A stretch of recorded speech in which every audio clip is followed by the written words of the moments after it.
Hello everyone and welcome to GuildGab episode 19. I don't know what that was. Woo! I'm excited because we have a new trailer, Point of No Return. I had a feeling that that's what this one was going to be called. Unfortunately, we are down a GuildGabber today. Ak was not feeling well, so we wish you well, Ak. And get well soon, buddy. Hope you feel better. So today, I have with me Corvus of Corvus Plays. Hi. In the number 2 spot over here. He's moved up. And down here we have Alex of the RPG Shack. Hey guys, how we doing?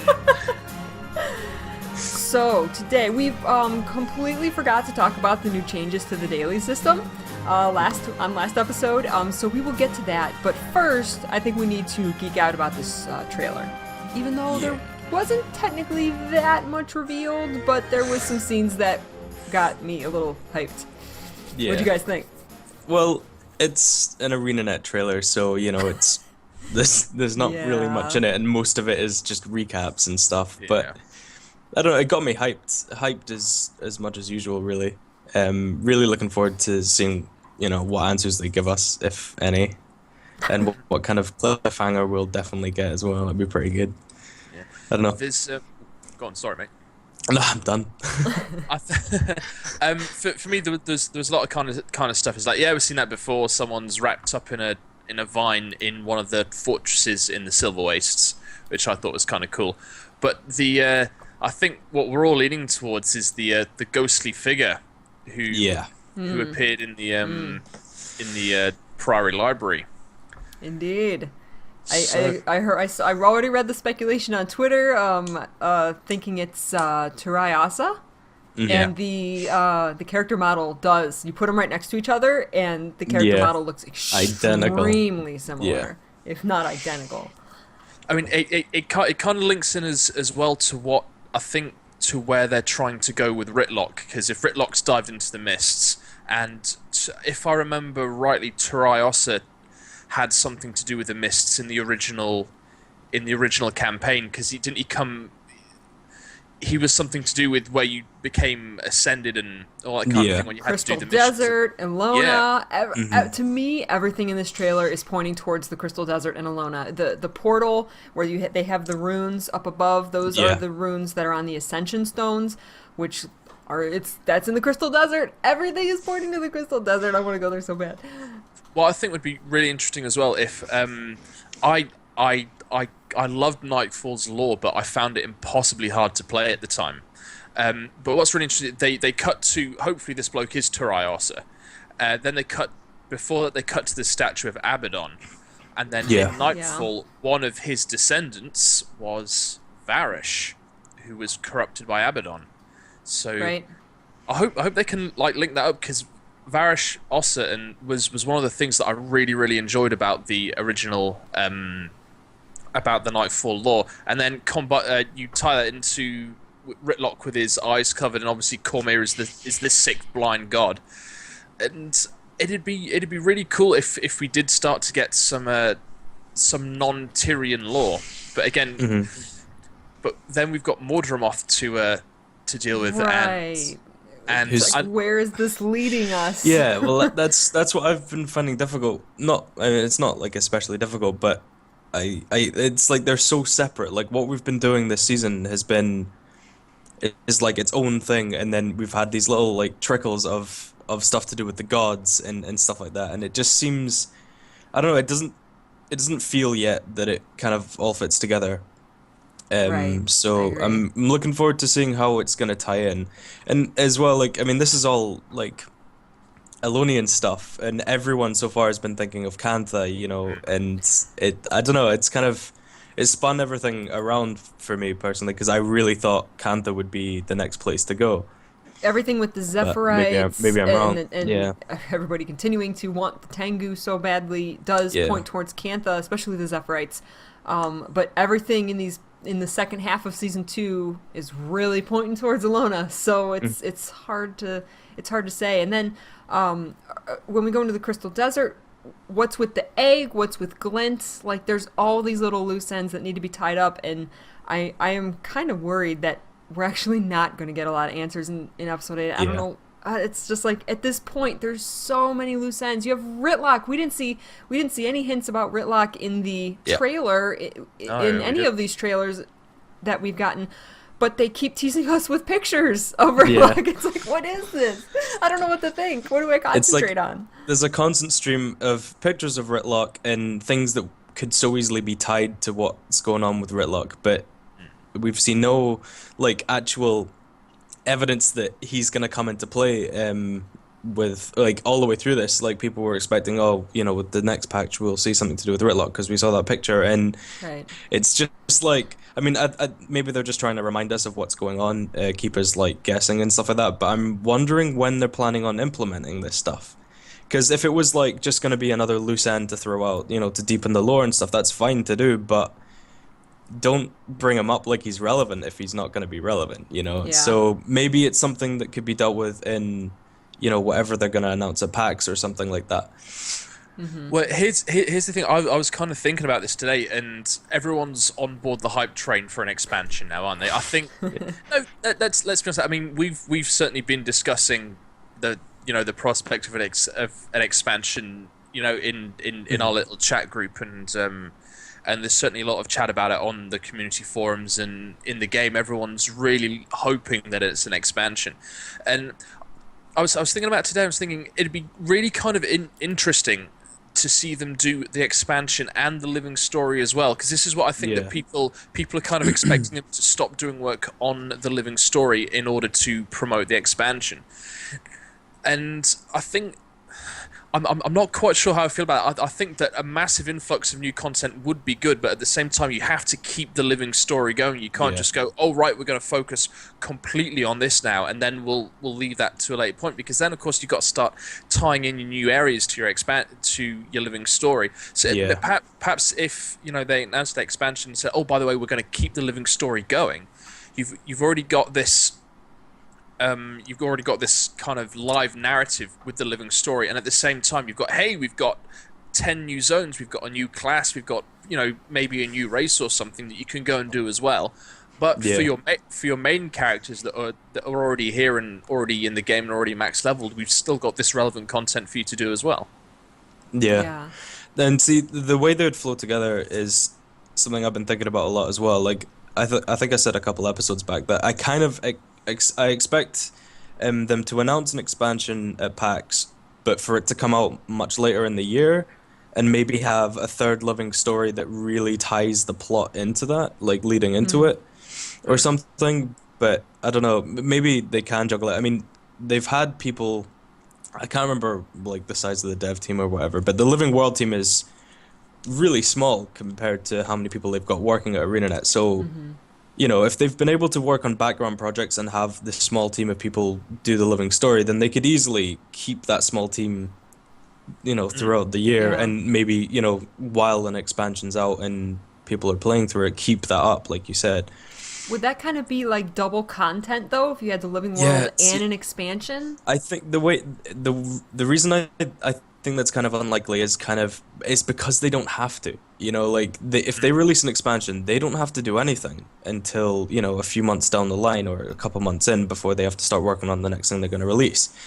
And so from a business point of view, why would you?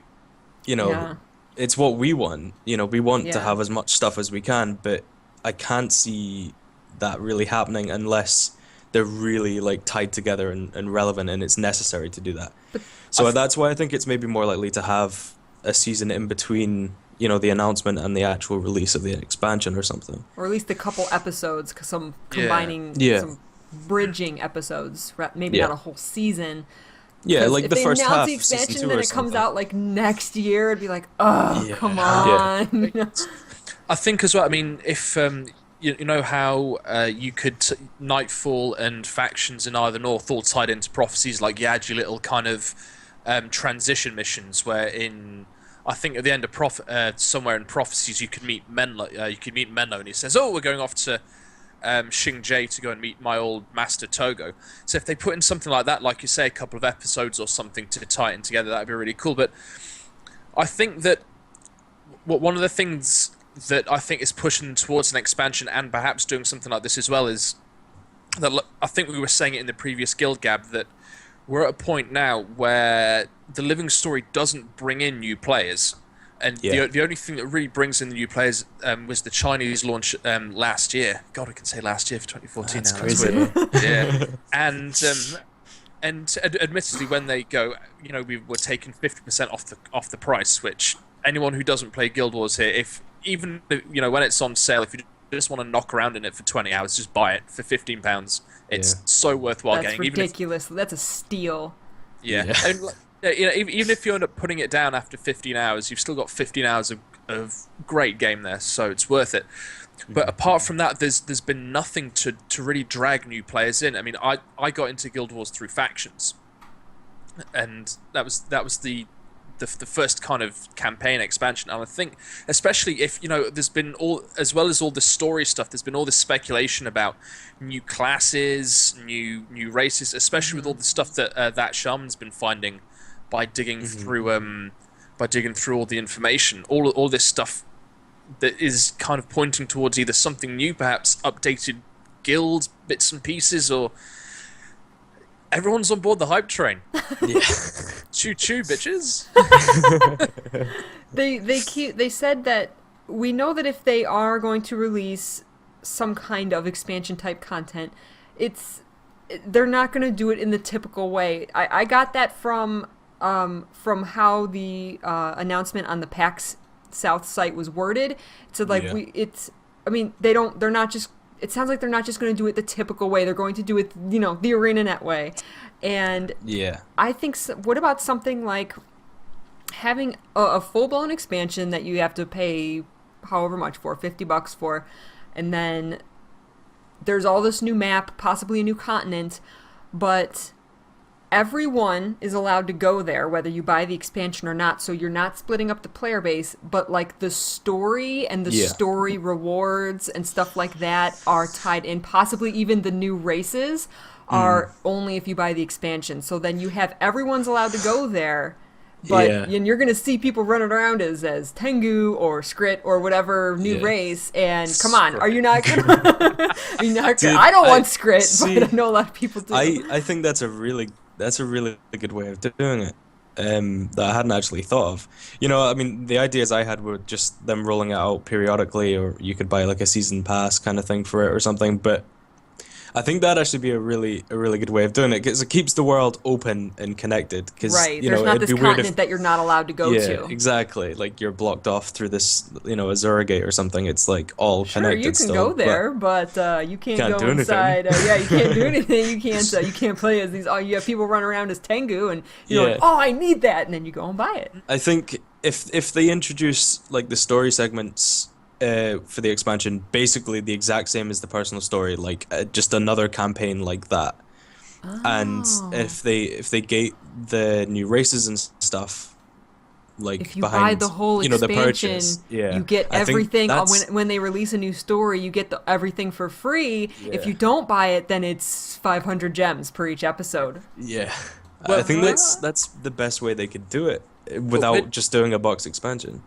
Really, that's actually something that Lord of the Rings Online does. That if you, it's free to play to download, and you get the entire original story for free. So you get like 0 to 50 levels for free, and you get up to level 20 content free as well. But after that, what you do is you buy the map packs and the quest packs that you want. So if you want to go through Numenas or through not through Rohan, but through Eragon or something like that, or through the Etenmoors, you'd buy those little bits individually. So you buy like the little kind of segments that you want. And I think, like you say, if they gave us the story, it's like, right, you've got the story, you know what's going on.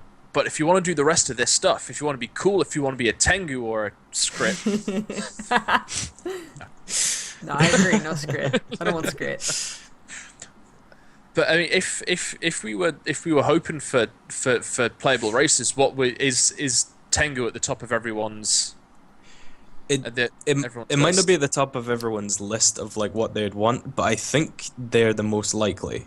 Yeah. I mean, we had there's that quote in the library that talks about how their way of fighting the dragons is to run away from them, which kind of at the time felt like a kind of a middle finger to the idea of ever having Tengu as a playable race, because it's like, this isn't what they do. Like, they're not going to get involved in this kind of stuff. But everything else, like, there's an NPC in Caledon Forest, which is like, you know, he basically explains that all the Tengu, you know, there's Tengus of each profession, you know, they can be hunters, they're, you know, they can wield swords, they can, you know, all this stuff. So it kind of seemed like they were setting it up to be like, yeah, you can be whatever class you want with a Tengu. Just another reason why they could be like a viable playable race.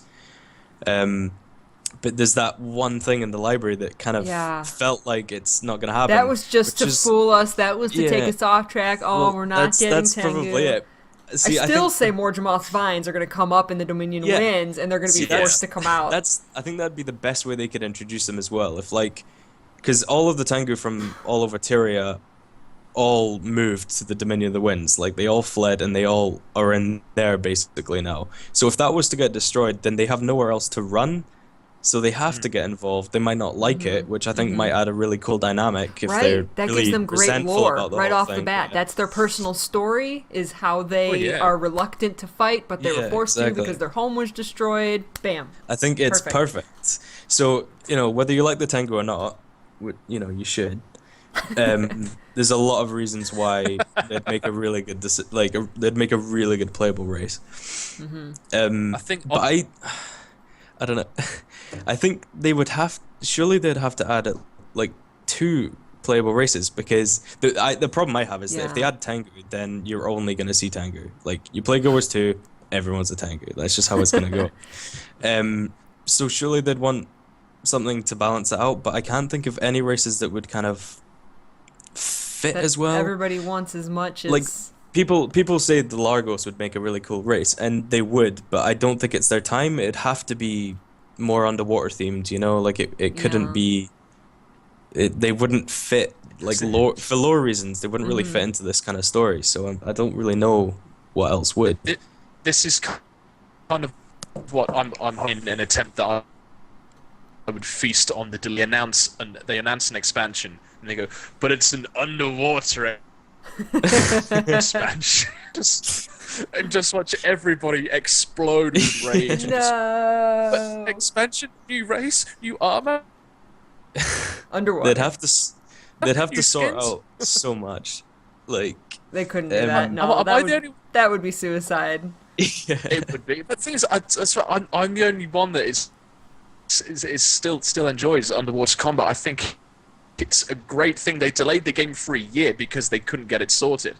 Yeah. And I don't know. I honestly don't get the hate for underwater combat. I don't hate it. I don't mind it at all. I wouldn't want that to be all I did, though. Yeah, that's like sure. In theory, they would have to add like entirely underwater maps or something, like just or maps that were at least half. But it kind of, I don't know. It seems kind of pointless, really, to add something like that.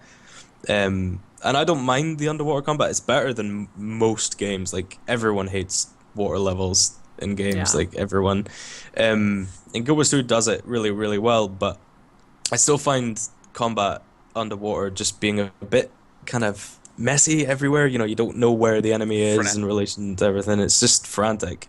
And I think, I mean, it'd be Corvus. cool, but yeah, I probably should do that, actually, at some point. It's really, because one of the things I love about the underwater stuff is in Bloodtide Coast, I think there's a waypoint called the Flooded Castaval, and it's where you go right underwater down, and it's this giant underwater cave, and you go through a few bits and pieces to get it, and it feels really claustrophobic and really kind of gnarly, and you can swim around in this like little lava fonts and the other part, Frostgorge Sound, that's underwater, it's like when I'm underwater in Frostgorge Sound, I get that feeling of just massive openness and depth that you get in World of Warcraft when you load it up for the first that's true. time. If they were designed correctly and it was these beautiful big underwater expanses, and they really dressed them up and put dolphins and colorful fish and all this kind of stuff, I could, at least for me, I would want dolphins and colorful fish. Yeah. I could see me really liking an underwater zone. Make an underwater zone look like Caledon Forest. Yeah. Yeah. But if you swam to the surface, what would you see? Would you just see like an empty void? Forever, the never-ending ocean, perhaps? Oh!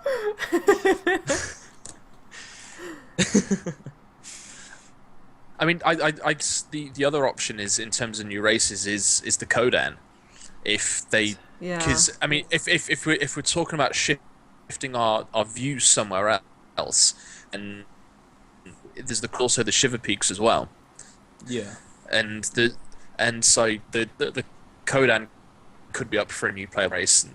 But I think we were discussing kind of like playable potential new classes as well. Yeah. A lot of people are thinking Ritualist because of how Ritlock has got the blindfold and everything. Heavy armor Ritualist. A heavy armor Spearcaster. If they can turn the Monk into a heavy armor class, they can turn the Ritualist into a heavy armor class. Yeah. That is a good thing. Somehow. Crikey.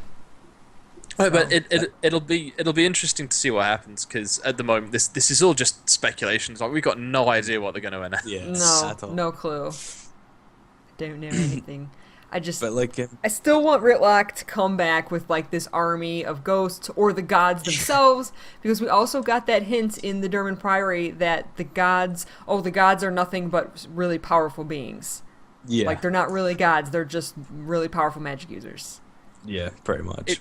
It's certainly possible. I mean, I think this is a little theory I think I put forward a bit earlier today when you I think one of you guys first mentioned it, that the gods brought the humans to Tyria after, and there were the ancient 5 races already there, and what we were talking about earlier off camera was that, you know, the jokingly the prospect of an expansion set in space. But the thing is, like, the gods came from a world other than Tyria. I think somewhere way deep in the lore, it's confirmed that there are other planets in the Tyrian universe. If the gods somehow managed to, you know, acquire this power, be it, you know, kind of magic or even kind of sci-fi technology, and just go warp speed. Well, yeah, absolutely, and just go, our people are dying. We need to move them somewhere else.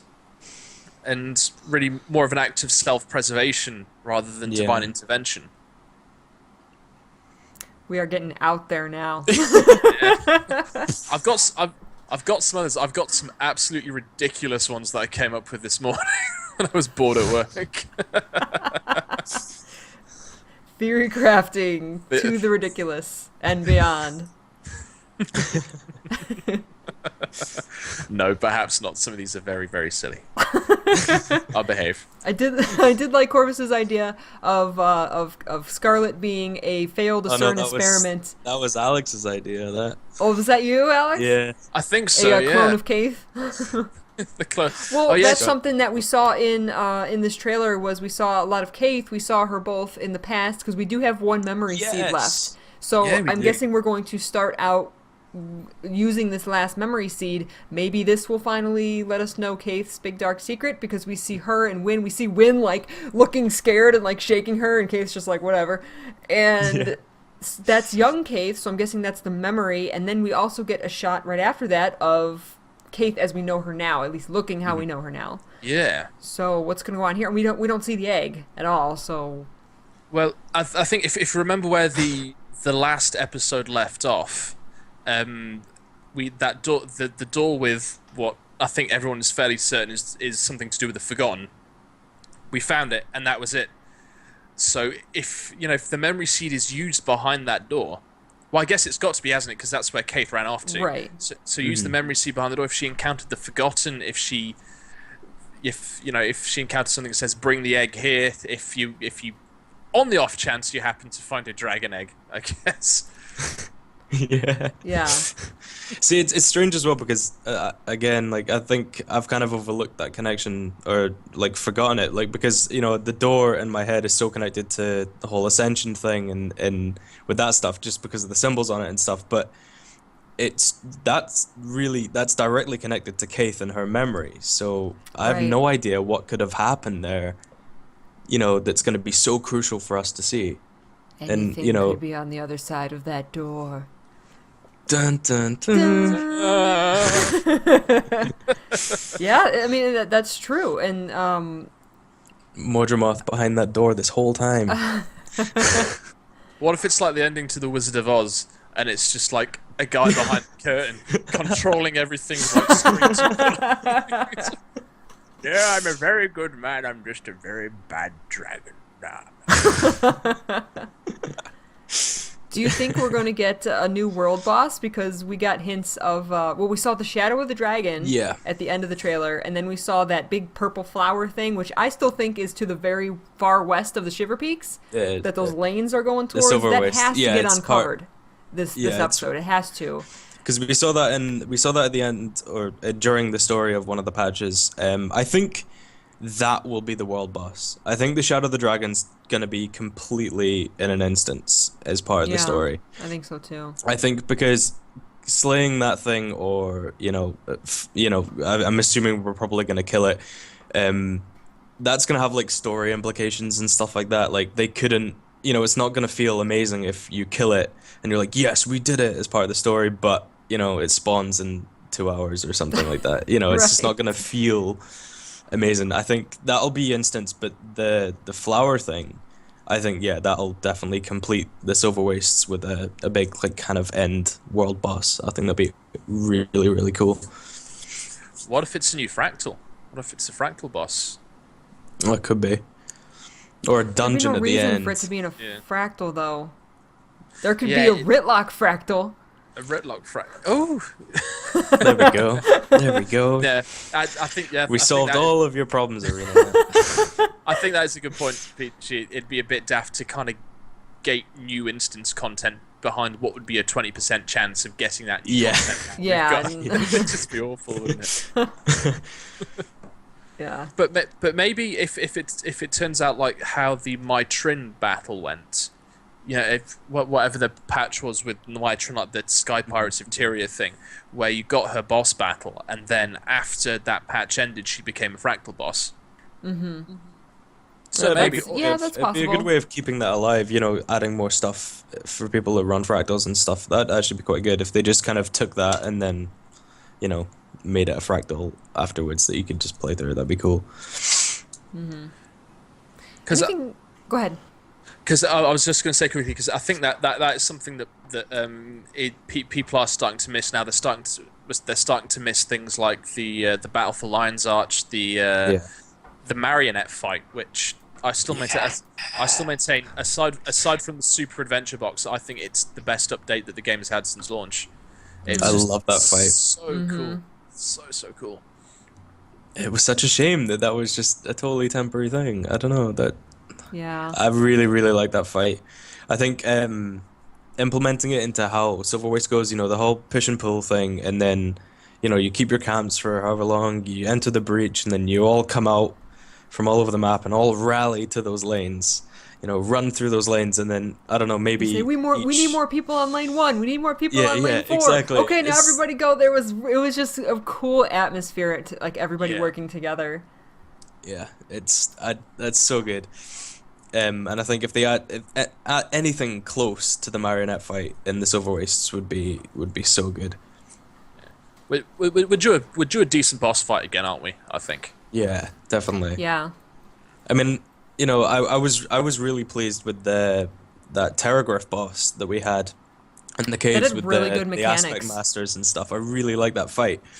And then the final boss of that patch was kind of a letdown because it was just stand still. I pretty much literally just stood there while Jory tanked it and just used my staff and just kept swinging and I still think they should have swapped those bosses around. I think that would have made a really cool final boss. But they've obviously got, I mean, in terms of like world events, the Silver Waste is evidence of them. They're really good at that now. And bosses like that Terragriff and the Marionette showed that they're really good at doing bosses. So combine the two and you've got like an incredible place to be at. So yeah, definitely I hope they've really like pulled everything out for that, what will probably be a big final boss in the Silver Waste. That'd be so good. All right, let's move on to talking about the daily system. Now that we've had a couple weeks to experience that, what are your guys' thoughts on the new daily system? I like the fact that I can do absolutely nothing and still get rewarded. It's so strange because it's like, on paper you're like, oh, it's kind of crap because you don't have to do anything. You know, people can log in for 2 seconds and then And get you know rewarded they for don't it. go and which you know I guess was their plan to get more people logging in. You know, so that's fine. But at the same time as that kind of feels a bit weird. I love it because I can just log in and get stuff. And to be fair, like I think it probably, you know, people will log in, you know, when they might not normally, and then, you know, they'll say hi to their guild, and then, oh, okay, yeah, I'll do one dungeon Hey, with you. Then, exactly. and then by the end of the day, they've been like, yeah, playing Guild Wars all day is amazing. Yep. And I think, you know, it's good. It keeps people in the game and stuff. And as for the actual dailies, like we only have to do 3 now. To get like the meta for the dailies, but I really like the variety of them. And see, before, you know, you would do like the 5 you needed, and then you just log off. Yeah. Because you know each one you do is only 1 achievement point after that. It's not, you know, it just never felt super worth doing the extra ones you didn't need to. But because you get like a chest of stuff now, it feels like, oh, well, you know, I might jump into PvP for a bit and get those because, you know, that'll help me with my reward track. And they've really suited, you know, the dailies to where they are. So the World v World ones are really good for getting like World XP, and the PvP ones are really good for getting progress on your reward track. And obviously you get like good loot in the PvE stuff. So it's just, I've ended up doing every single daily now. Since they made it only, you only need to do 3 to get the meta, but I've done every single one, like, since they introduced it. Wow. Well, before I wasn't, I was only doing the 5 I needed and just leaving the rest. So the system really works. Like I don't know. I think they've managed to strike the balance properly with the updates that they've made to the dailies now. And even like you were saying, you know, you log in, get your loot, and then straight after you claim it, boom, there's that window there saying, right, there's all of this stuff you can go and do today. Yeah. And I think I remember when they introduced the laurels, it was kind of like, oh, you get this thing, and when you get enough of them, you can go and buy bits and pieces. But the thing is, it was a month before you could see any reward on that because you had to, excuse me, because you had to build up your vast amount of laurels before you could actually do anything with it. And I think before they introduced laurels, each daily was worth about, was it 5 achievement points each or something like that, and then they dropped it to 1 when the laurels came in, I think. Yeah. But yeah, I think the balance at the moment is absolutely perfect. And yeah, some people are going to complain. It's like, oh, you get loot for not doing anything. It's like, well, if you do something, you get even more loot. Well, yeah, well, exactly. Yeah, absolutely. I mean, by and large, you get. It's not hugely useful loot, but it's nice stuff to get. I mean, even in like the chests that you get from doing like your daily frozen maw or whatever, yeah, you get a few bits of dragonite, or you get a rare item. And you get a couple of those writs of experience, and it's good stuff to get. You know, you feel rewarded. You feel like you've done something, and if you get to the end of your 28-day track, there's an ascended chest there. And exactly. You know, if you read the tooltip, it's talking about items that you can use for your legendary. You know, things that potential ascended items. I think all kinds of really interesting stuff, and there's a really great thread on Reddit where everyone's, I think 3 or 4 days ago, people who've been logging in every day got to the point where they get that exotic box, thing, yeah, where you get the thing, and everyone they're trying to put a thing together essentially to see if you can get a precursor drop from that box. And people have been getting plenty of fake precursors. There's been Howl and Emeraldines and Magmatons dropping.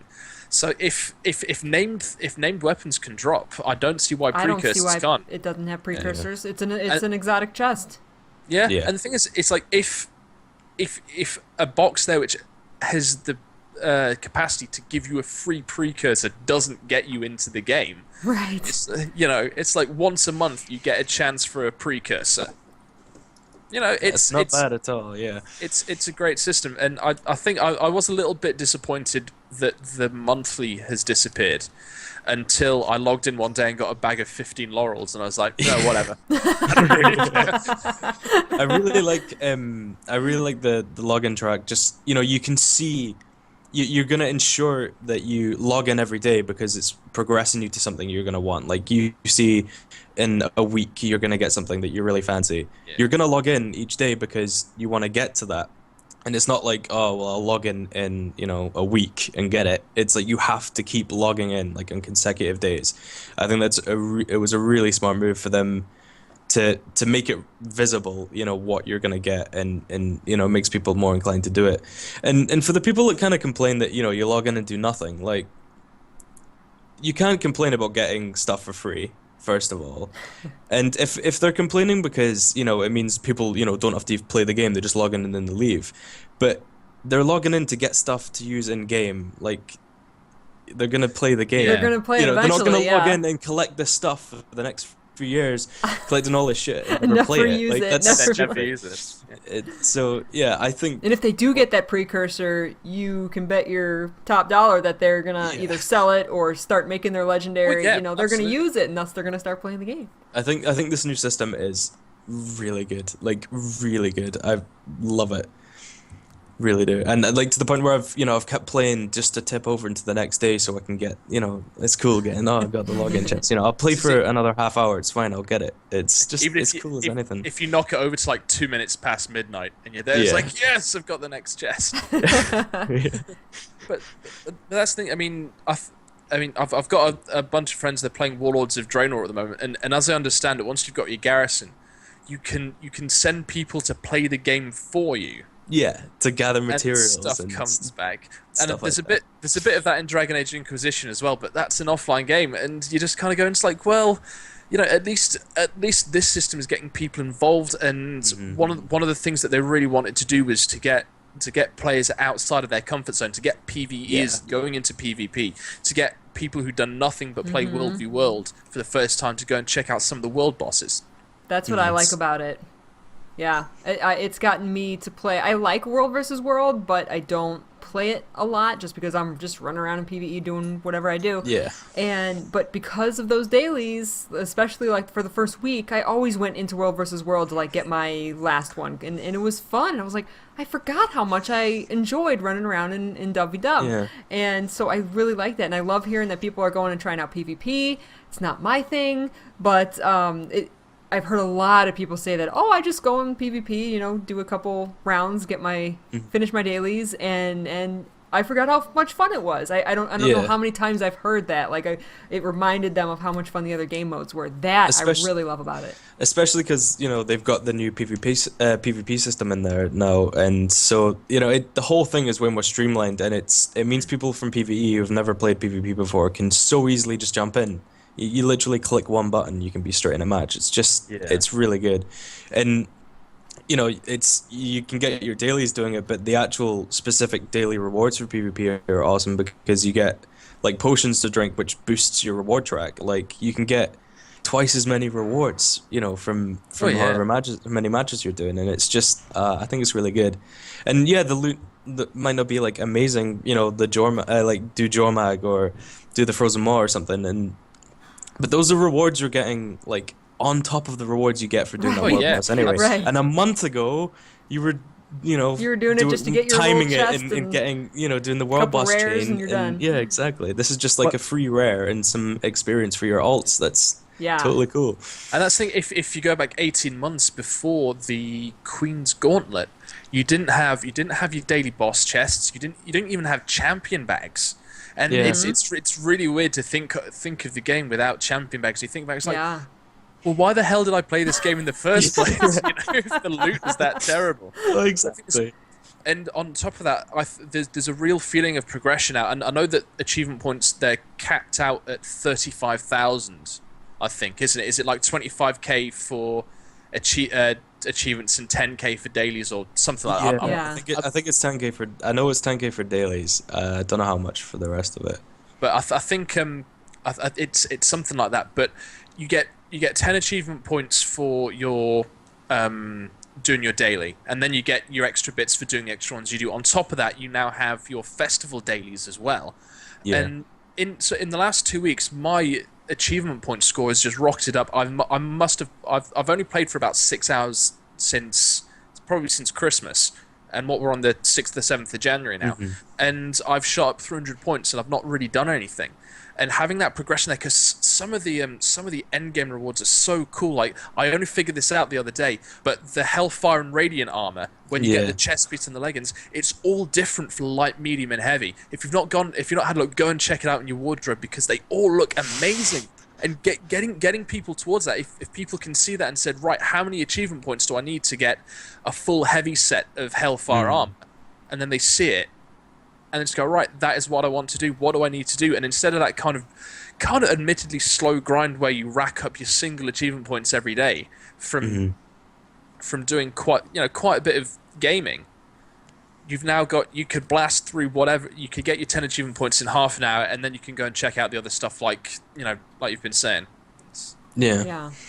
I think it's way more streamlined, and it's way more approachable, and I think because of that, you might think that because it's easier to do, it'll make people play less because they don't have to play as much as they used to, but I think because it's so fun to do and streamlined, it means if I was sitting here before and I was kind of I can't be bothered going through and doing all of these 5 dailies that are really boring, chop however many trees down, it's just fuck's sake.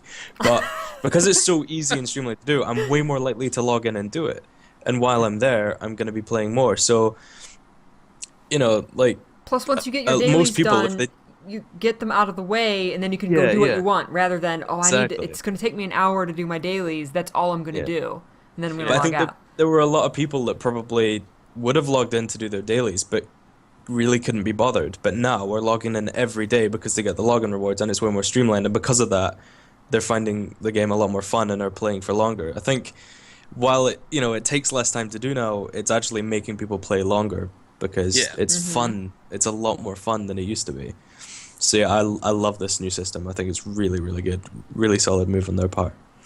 What about all of the experience and the experience scrolls that you get? Because doing just the login rewards will give you experience scrolls to level up a character, I believe.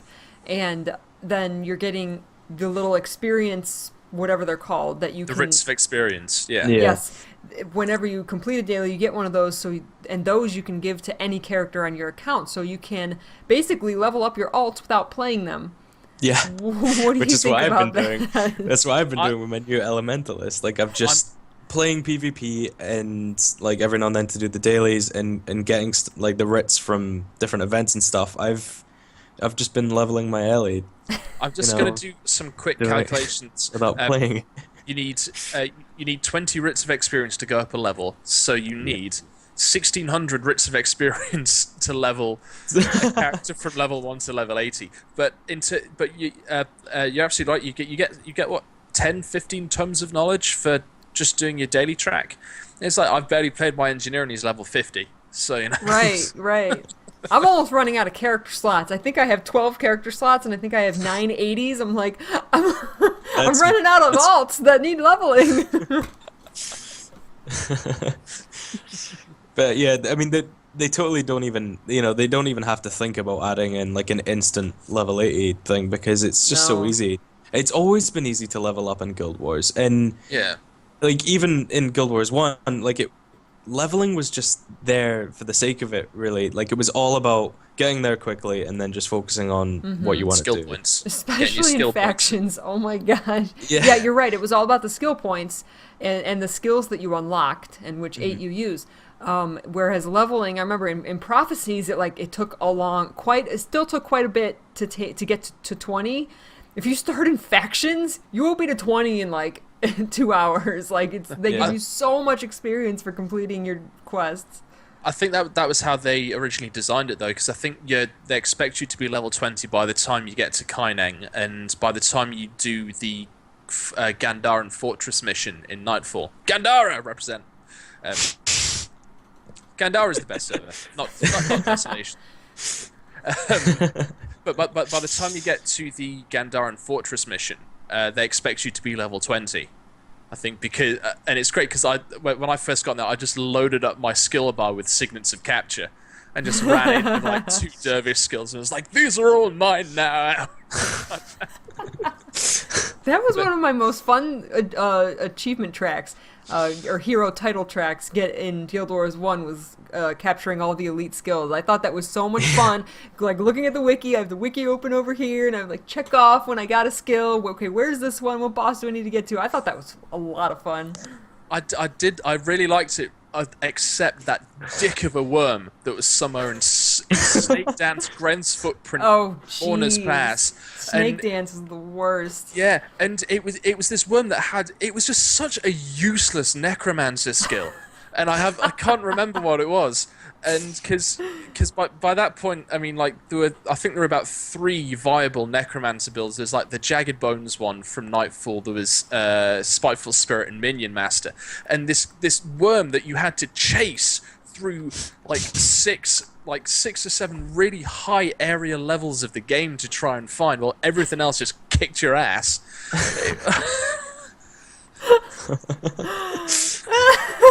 Guild Wars 1, I love you. You're the best. But yeah, mate, I'd like to see that in Guild Wars 2, Signets of Capture, but I'm not quite sure how they'd implement it.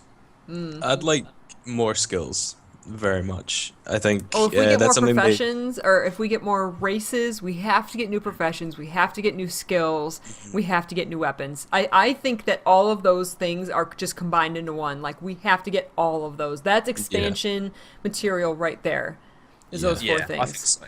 You can't just give us a new race and, I'm just using great sword still. And yeah, it can be a warrior using 100 blades. yeah. Because I mean, you've been using those same 5 skills since launch, basically, you know, and so I think 2.5 years now, man. 2.5 years. It's crazy. It's coming up on the 10-year anniversary. Woo! Oh god, yeah. which will probably be, you know, expansion time if my Guild theory Wars is right. 3. Yeah, Guild Wars 3, obviously. We're just leaving this game, you know. There's no point. Guild Wars 3 coming out on Xbox One. Oh god. Oh, don't even say that. Oh, that's an exclusive right here, isn't it? Guild Wars on the Xbone. It'd probably be the only thing that'd make me buy one, actually.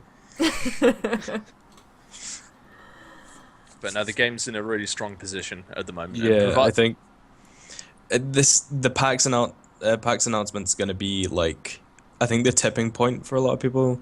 It's not going to affect me. They could announce something really bad and I wouldn't mind too much. I mean, obviously I would, but it's not going to make me stop playing. Yeah. But I think maybe for a lot of people that are really burnt out and we're kind of sick of the breaks, maybe aren't too into the story. You know, if it's not something like new skills, you know, and I think I said last episode that skills and races and, like, you know, making weapon sets available for other classes, I think that affects everyone no matter what they play in Guild Wars, and no matter what they do, whether it's World for World or PvP and stuff. So if those things aren't coming, and, you know, this is the ArenaNet always overhype things. People, well, maybe not them, like people get really hyped about stuff and are often disappointed. And this is too big a thing, you know, to be disappointed about. To just announce something lackluster. Yeah, it's so that's the thing. It's got to be at least decent, you know. If they turn around, it's like we gave ourselves a main hall thing to go. We've got new PvP maps, and the thing is, it's like it's just not. No, it's just not going to happen. Yeah. It can't. And the thing is, as good as the PvP updates might have been in December, it's like no one really gave a toss about them. You know, I'm sure we've got a really great PvP community, but in the grand scheme of things, it's a PvE game, and 90% of the players, they want to see new PvE content. They don't want to see, we've rejigged runes of whatever to, you know, make other builds viable. It's like, no, you can't. I love all you guys out there. Yeah, no, I think you know, they're in a strong position, but I mean, I personally feel that way just because I trust ArenaNet quite a bit, and I genuinely think they're gonna announce something incredible, and it's gonna be, you know, something that we all want. But for a lot of people, you know, this is kind of a big risk, and it could be the kind of, you know, might be the thing that knocks them off and makes them stop playing. I guess the beauty of Guild Wars is that you can stop playing if you want, but you can't ever quit the game because you've not paying a sub fee. You know, that game's always there. Right. You already paid for it. you're always going to be able to come back. And I think Exactly. But yeah, whatever. But I think, a lot of people are going to be annoyed if it's not what they want. So I'm not worried at all, but I think a lot of people might be, and if ArenaNet don't deliver, then it's going to be bad.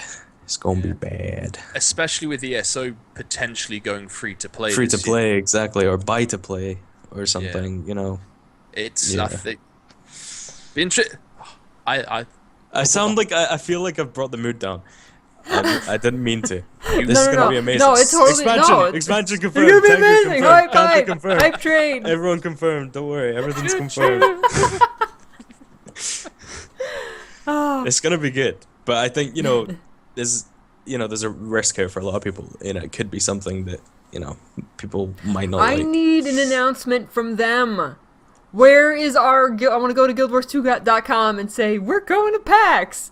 There's nothing yet. I was expecting yesterday. I was expecting them to say something, and I'm like, come on. I want them to confirm. I want them to talk about what they're gonna do there. They're on Twitter putting up pictures of their T-shirts that they're making. Yeah. It's like everyone knows already. Come like just on. make it official. Guys, right. come on. Exactly. I mean, the thing is, I'm just looking at the website now, and it says play for 50,000 USD at PAX East, but there's nothing about PAX South. Yeah, it's just the PvP thing. Yeah, that's a shame. Colin's slacking. Come on, Colin. Write something. Get on it. Write something. Put it on there. Picture of the shirt, which we saw a better picture of now that of some fan sites have it, and it's got Ritlock on. It's like this cool artistic looking cool. Ritlock, and I forget what it says exactly. But it no, looks pretty cool. Is it? I think it just says turning Ritlock back. on, doesn't it? Oh, there's no turning back. There there's is some no back turning as well. back. Yeah. Which for all people who make game T-shirts out there, not doing black T-shirts is the greatest thing ever. Because I have 75 of these, right? I have nothing but this in my wardrobe. They're all black, and they're all they've all got something on the front. I'm the exact same. Are you like me? Do you do all your clothes shopping at festivals? Yeah. I wish it wasn't once brown though. once-up shop It's everyone Ritlock. knows. It could be like red or orange, like a brighter color. Why is it brown? I mean, I don't want it to be pink. Don't get me wrong. It's not like a bad brown. Brown? It's as good as browns get. Yeah. At least it could be more Ritlock brown. It just looks like poop. I don't like it. Come on, ArenaNet. Get your More your like brown this. game back in This gear, man. is what we want.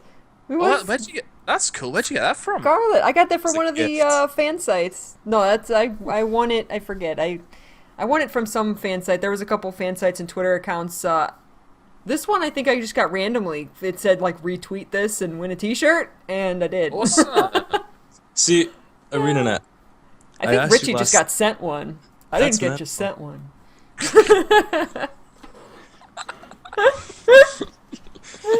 Oh, I've still not received a my shatter T-shirt statue. from ArenaNet yet. No. I asked for a T-shirt last episode and I've still not got it. come on, let's get on it. know. T-shirts, It's making me sad. I T-shirts, don't want to be hats. sad. plushies. This is Corvus's sad face. You don't want I to see know. Corvus's sad You don't want to make me face. sad. Just one T-shirt a month could help this sad moment go smile. I have to go to eBay. I know. And give someone else my money. someone else all your ArenaNet. money. Yeah. That's You wouldn't it. need to release an expansion if you had T-shirts, man. Real world gem store. Real. Yeah, exactly. It's like the gem store, but in real life. You Don't- sell outfits. Don't we call that money? I got this new. Right, Guild but Wars you need 2 you need something to spend the money on. See, that's the thing. We don't That have is enough to spend the money on. Do it, Arena, because otherwise I'm just going to buy stuff to do with guitars. And I'm just that'll, gonna make my that'll be own. money you don't get. Or you said you'd win the Guild Wars 2 guitar. What, 2 years Yeah, ago? dude, the guy who won that is like a legit YouTuber as well. Oh yeah, I've seen. Oh yeah, this he stuff, makes all and kinds it's of off covers and tap. stuff. I'm so glad he won it. Like, I tried my damnedest on the video that I made for it, and I was like, Yeah, this might dude. win. But That was a good I'm video. once I saw, thank you. Once I saw his that like what he did, like he showed it off, he was talking about it, so I was like, thank God I didn't win it. I would have been like, this is a guitar, so cool, and it is cool because it has Guild Wars 2 on it, and I'm gonna put it on my wall.